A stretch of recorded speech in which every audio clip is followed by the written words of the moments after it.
first up, let's have a bit of this. The world of woke. And here we all are, back into the world of education. Now, it's not sufficient, is it, for the old concrete to be failing in most of the schools up and down the country, where many of them are having to shut down for fear that the ceiling might literally fall in because they haven't done their proper research about what concrete actually does and how it biodegrades over time. But this particular instance of World of Woke is not to do with that. It's to do with Cambridge University, which often is in the news when it comes to wokery, because over at Cambridge University there's a third-year PhD history student at a place called St Catherine's College. He is of the name of Malik Al Nasir, and he's basically been studying the history of slavery together with his family's own history. And he discovered that his ancestors were enslaved in plantations in British Guyana back in the 18th and 19th centuries.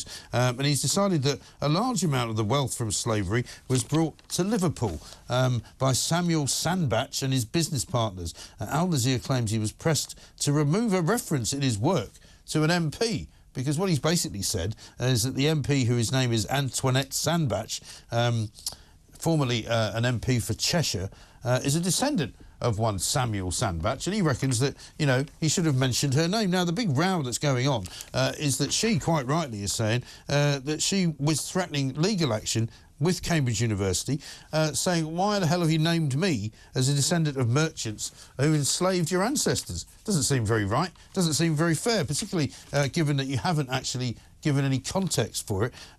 He says that he wasn't really trying to cause any trouble, but he basically wants all sorts of reparations.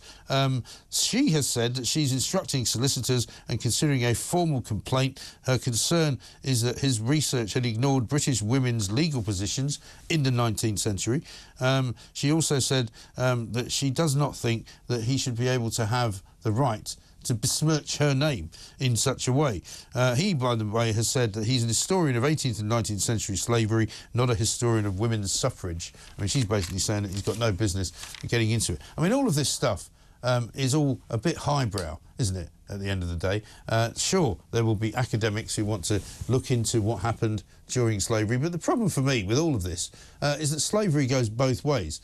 There was slavery in the 18th and 19th centuries, of course there was, but there was lots of other things going on as well. And much of the slavery was embedded in the countries where the slaves came from. Much of what happened was also kind of enabled by the countries where the slaves came from. Much of the selling of the slaves was done by people from those countries.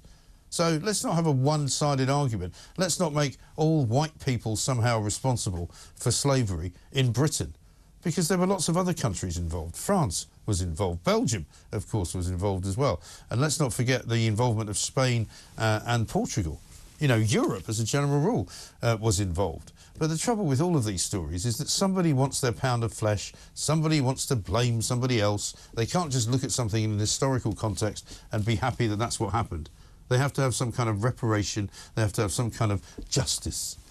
Well, maybe this time it's a step too far, and the MP in question is in the right. That's your World of Woke. The world of woke.